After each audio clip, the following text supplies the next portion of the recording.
Hello everyone, this is Vandana and welcome to CTET Adda. आज के topic में हम पढ़ने वाले हैं मोशन यानी कि गति। बेसिकली हम मोशन के साथ साथ आज के सेशन में हम ग्राफ के बारे में पढ़ने वाले हैं कि ग्राफ जो होते हैं उनको क्या क्या बोलते हैं, उनका मीन क्या होता है, मतलब क्या होता है, मोशन के टाइप्स कितने होते हैं, डिस्टेंस के बारे में, डिस्प्लेसमेंट के बारे में, स्पीड के बारे में, वेलोसिटी के बारे में, इन सब चीजों के बारे में हम जानेंगे। तो स्टार्ट कर लेते हैं आज का सेशन। मोशन में हम पहले देखेंगे कि मोशन के टाइप्स क्या होते हैं। ठीक, टाइप्स यानी कि प्रकार क्या होते हैं। तो इसके प्रकार, पहली बात तो मोशन के बारे में जान लेते हैं। यदि कोई बॉडी है, बॉडी का पोजीशन टाइम के साथ चेंज हो रहा है तो बॉडी जो होगी वो मोशन में होगी। ठीक, यदि बॉडी का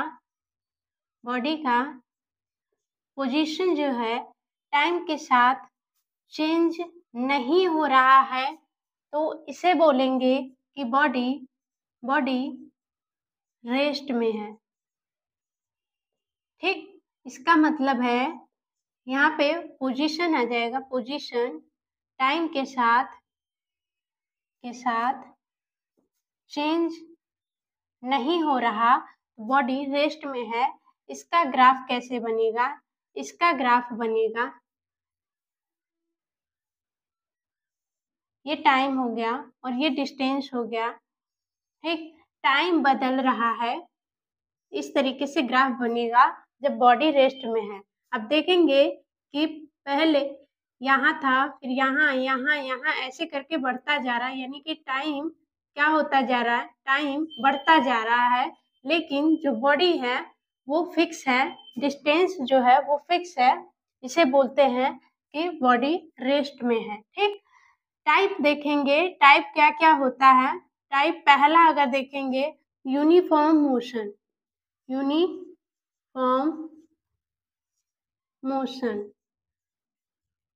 यानी कि एक समान गति।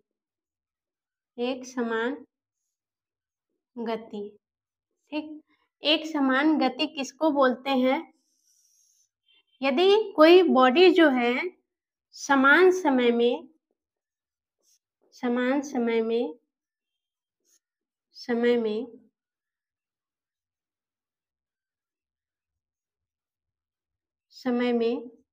समान दूरी तय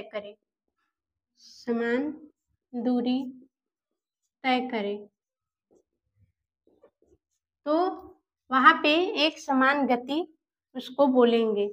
तब उस जो बॉडी है उसके मोशन को यूनिफॉर्म मोशन बोलेंगे। मान लीजिए ये डिस्टेंस है, ये टाइम है, तो इसका ग्राफ एक समान गति यानी कि यूनिफॉर्म मोशन का ग्राफ इस तरीके से बनेगा।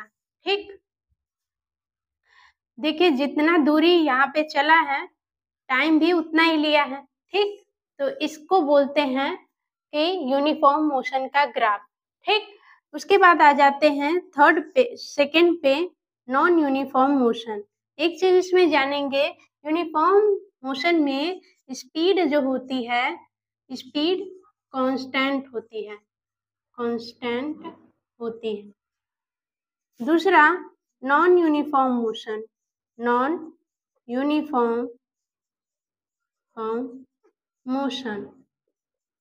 असमान गति।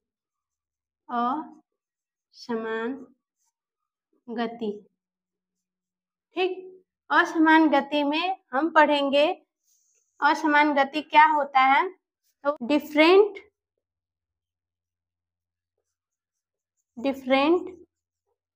टाइम में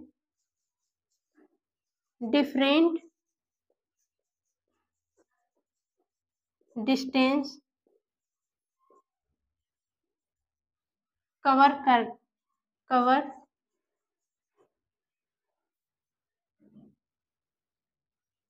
इसे ही, यदि कोई बॉडी है डिफरेंट टाइम में डिफरेंट डिस्टेंस कवर कर रही है तो उसे बोलेंगे नॉन यूनिफॉर्म मोशन। तब बोलेंगे कि बॉडी क्या है, नॉन यूनिफॉर्म मोशन कर रही है। ठीक, थर्ड देखेंगे, इसका यहाँ पे एक पॉइंट बनाएंगे ए से, यहाँ पे ए बी सी, यहाँ पे डी। ठीक, तो यहाँ पे डिस्टेंस सबका सेम रहेगा। ठीक, डिस्टेंस क्या रहेगा, सबका सेम रहेगा, और टाइम भी क्या रहेगा, सबका सेम रहेगा। ठीक, तो इस मोशन को यूनिफॉर्म मोशन बोलेंगे, और इसमें क्या होगा, डिस्टेंस भी डिफरेंट होगा और टाइम भी क्या होगा, डिफरेंट होगा। यहाँ से ए बी से लेकर के D1 डिस्टेंस, बी से सी लेकर के D2 डिस्टेंस, सी से डी लेकर के D3 डिस्टेंस पे चला, और यहाँ पे टाइम T1 लिया, यहाँ पे टाइम T2 लिया, यहाँ पे टाइम T3 लिया। ठीक, थर्ड आ जाते हैं यूनिफॉर्म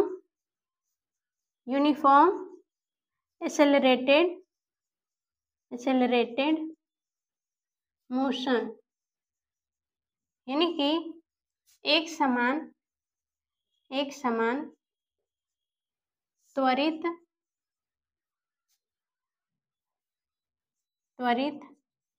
गति। एक समान त्वरित गति में क्या होता है, यहाँ पे एक्सेलरेशन कांस्टेंट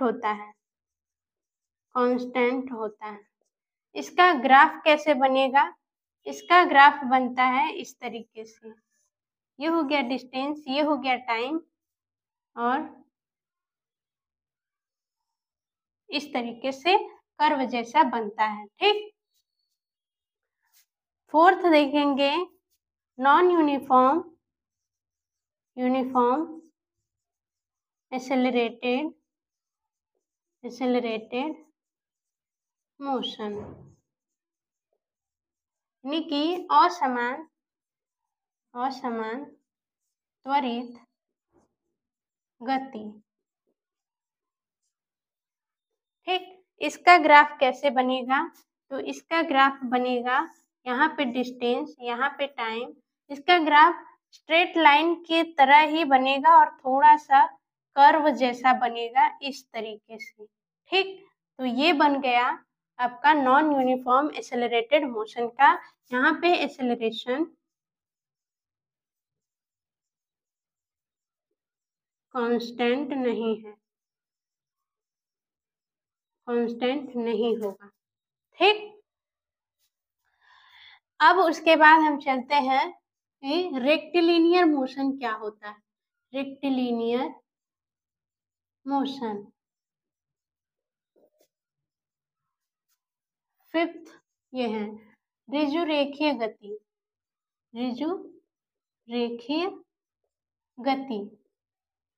ऋजुरेखीय गति क्या होती है, यदि कोई बॉडी स्ट्रेट लाइन में मोशन कर रही है, ठीक, सीधी रेखा में गति कर रही है, तो उसे बोलेंगे कि ऋजुरेखीय गति। ठीक, सिक्स्थ में देखेंगे ऑसिलेटरी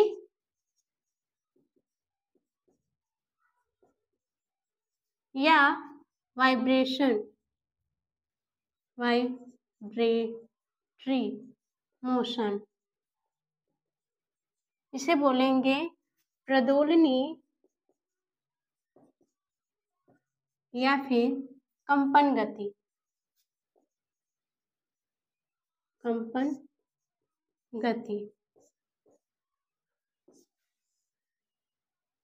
ये क्या होता है, एग्जाम्पल के तौर पे देखेंगे, स्प्रिंग का जो मोशन होता है, स्प्रिंग,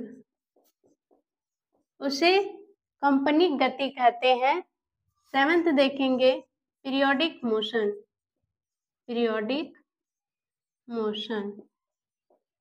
ये क्या करता है, टू एंड फ्रो मोशन करता है, टू एंड फ्रो मोशन का मतलब आगे और पीछे। आगे, जैसे स्प्रिंग को खींच करके छोड़ेंगे तो वो ऐसे करेगा, तो आगे पीछे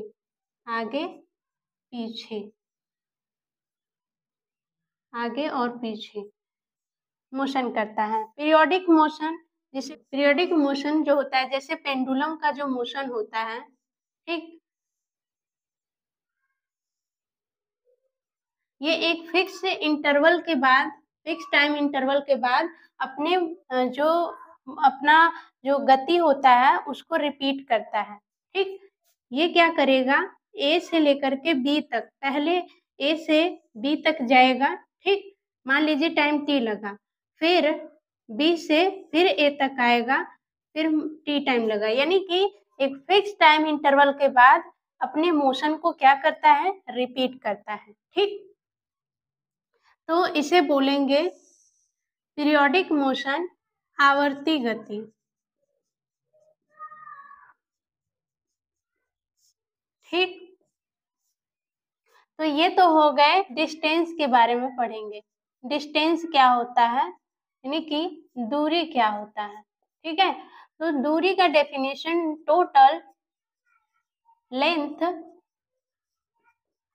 of path cover by body is called distance, यानी कि कोई वस्तु है उसके द्वारा किसी लेंथ का टोटल, किसी पाथ का टोटल लेंथ अगर कवर किया जा रहा है वही डिस्टेंस बोला जाएगा। जैसे मान लीजिए यहाँ पे ए पॉइंट है और यहाँ पे बी पॉइंट है, यहाँ पे सी पॉइंट है, तो इसको क्या बोलेंगे, टोटल जो लेंथ होगा पाथ का उसको ही क्या बोलेंगे, डिस्टेंस बोलेंगे, डिस्टेंस, ठीक। अब आ जाते हैं सेकेंड, डिस्प्लेसमेंट क्या होता है। डिस्प्लेसमेंट, डिस्टेंस की जो यूनिट होती है, यूनिट ये होती है मीटर, ठीक। डिस्प्लेसमेंट यानी कि विस्थापन क्या होता है, विस्थापन, विस्थापन क्या होता है, shortest distance, shortest distance between initial and final position, ठीक। फाइनल और इनिशियल क्या है, ये इनिशियल यानी कि प्रारंभिक बिंदु इनिशियल है और ये फाइनल है। तो यहाँ से यहाँ गए, यहाँ से यहाँ गए, ये तो डिस्टेंस बोला गया, लेकिन शॉर्टेस्ट डिस्टेंस क्या है, तो आप शॉर्टकट क्या अपनाएंगे, ये वाला रास्ता, ए से सी तक जाने के लिए शॉर्टकट ये वाला रास्ता अपनाएंगे, इनिशियल से फाइनल के बीच का, इसे ही डिस्प्लेसमेंट बोलेंगे, डिस्प्लेसमेंट, डिस्प्लेसमेंट हो गया ये, ठीक। अब एक चीज जानेंगे कि जो रेक्टिलिनियर मोशन होता है, ऋजुरेखीय गति में जो डिस्प्लेसमेंट होता है, डिस्प्लेसमेंट डिस्टेंस के बराबर होता है, डिस्टेंस के बराबर होता है।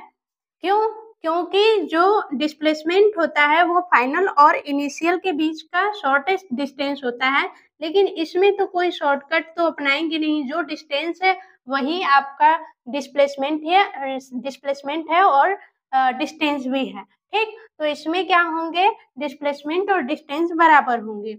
और दूसरा देखेंगे, अगर सर्कुलर पाथ है तो वहां पे डिस्प्लेसमेंट जो होगा, डिस्प्लेसमेंट जीरो होगा। जीरो कैसे होगा, यहाँ पे मान लीजिए ए पॉइंट है, यहाँ से कोई बॉडी चली और पूरा जाने के बाद लास्ट में यहीं पे पहुंची, ठीक। तो डिस्प्लेसमेंट क्या होता है, फाइनल टू इनिशियल, तो इनके बीच का जो डिस्टेंस होता है, ये इनके बीच का जो डिस्टेंस है वही तो डिस्प्लेसमेंट बोला जाता है। तो फाइनल भी यही है, इनिशियल भी यही है, इनके तो बीच का डिस्टेंस जीरो ही हुआ ना, तो जो सर्कल होता है वहां पे डिस्प्लेसमेंट क्या होगा, 0 होगा, जबकि डिस्टेंस जो होगा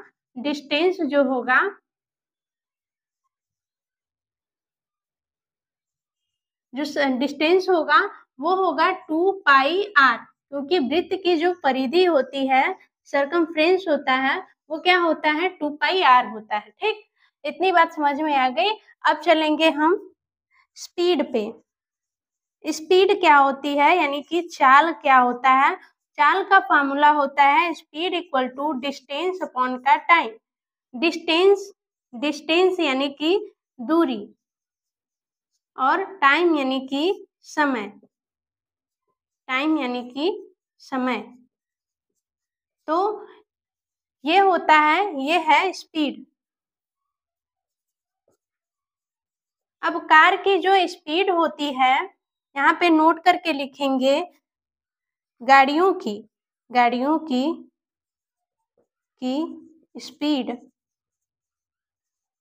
ओडोमीटर से नापी जाती है, ओडोमीटर से मापी जाती है। ठीक, डिस्टेंस अपॉन टाइम हो गया। यहाँ पे एवरेज स्पीड अगर पूछ दे, एवरेज स्पीड, तो उसका फॉर्मूला क्या होता है, उसके लिए हम एक पॉइंट से समझेंगे। यहाँ से मान लीजिए यहाँ पे ए पॉइंट है, यहाँ पे यही से समझ लेते हैं, यहाँ पे ए पॉइंट है, यहाँ पे बी पॉइंट है। ठीक, कोई बॉडी है, यहाँ से S1 स्पीड से चली और यहाँ पहुंची, फिर यहाँ से S2 स्पीड से चली और यहाँ पे पहुंची। दोनों के बीच का डिस्टेंस हमें पता है कि फिक्स है। ए से बी तक जाने में S1 स्पीड लगा, S1 स्पीड से, और बी से ए तक आने में S2 स्पीड लिया। ठीक, तो यहाँ पे एवरेज स्पीड का फॉर्मूला होता है total distance upon total time. तो टोटल डिस्टेंस क्या हुई, ए से बी तक डी, फिर बी से ए तक डी, तो 2D हो गया, यानी कि डी जाने में प्लस डी आने में, अपॉन का क्या हो गया, टोटल टाइम। तो टाइम का फॉर्मूला क्या हो जाएगा, स्पीड इक्वल टू होता है डिस्टेंस अपॉन टाइम। तो टाइम का यहाँ से निकालेंगे, टाइम इक्वल टू हो जाएगा डिस्टेंस अपॉन का स्पीड। ठीक, तो डिस्टेंस यहाँ पे तो डी है, ठीक, यहाँ पे डी है, लेकिन स्पीड जाने का स्पीड S1 है, S1 हो जाएगा प्लस डिस्टेंस तो डी ही है, आने का S2 हो जाएगा। अब इसको सॉल्व करेंगे तो क्या हो जाएगा, 2D ऊपर हो जाएगा, नीचे क्या हो जाएगा, D को बाहर ले लेंगे तो 1 अपॉन का S1 प्लस 1 अपॉन का S2 हो जाएगा। सॉल्व करेंगे, D से D कैंसिल हो जाएगा, 2 अपॉन का यहाँ पे हो जाएगा S1 प्लस S2 अपॉन का S1 S2, ये ऊपर जाएगा, क्या हो जाएगा, 2S1 S2 अपॉन का S1 प्लस S2। तो एवरेज स्पीड का फार्मूला क्या हो जाएगा, एवरेज स्पीड का फार्मूला हो जाएगा 2S1 S2 अपॉन का S1 प्लस S2। यानी कि कोई भी बॉडी है, जो क्वेश्चन में पूछा है ये क्वेश्चन, कि कोई बॉडी है जो कि इस पॉइंट से इस पॉइंट तक इतना जाने में इतना स्पीड लेती है और आने में इतना स्पीड लेती है, डिस्टेंस सेम है, तो एवरेज स्पीड बताइए। तो वहां पे हम सीधा फार्मूला रख देंगे कि जाने का क्या स्पीड है, आने का क्या स्पीड है, अगर पता है तो 2S1 S2 यानी कि स्पीड का मल्टीप्लिकेशन और नीचे स्पीड को ऐड कर देंगे, एवरेज स्पीड हमें मिल जाएगा। ठीक, अब आते हैं वेलोसिटी पे। वेलोसिटी क्या होता है, यानी कि वेग क्या होता है। सीधी सी बात, स्पीड जो होती है वो स्केलर क्वांटिटी होती है, यानी कि इसके पास डायरेक्शन नहीं होता है, डायरेक्शन नहीं होता है, केवल मैग्नीट्यूड होता है।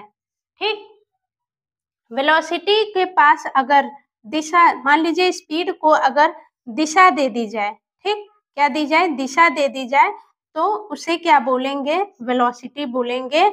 और वेलोसिटी कौन सी क्वांटिटी है, वेक्टर क्वांटिटी, क्योंकि इसके पास क्या है, दिशा है, डायरेक्शन है।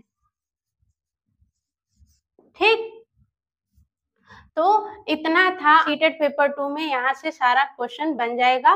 नेक्स्ट सेशन में हम क्वेश्चन करेंगे, उस वीडियो को स्किप मत करिएगा, क्योंकि आप थ्योरी देखिए, थ्योरी के बाद आप क्वेश्चन जरूर करिए, उससे आपका डाउट और भी अच्छे से क्लियर होता है। तो मिलेंगे नेक्स्ट वीडियो में। बाय बाय, टेक केयर, पढ़ते रहिए एंड थैंक्स फॉर वॉचिंग।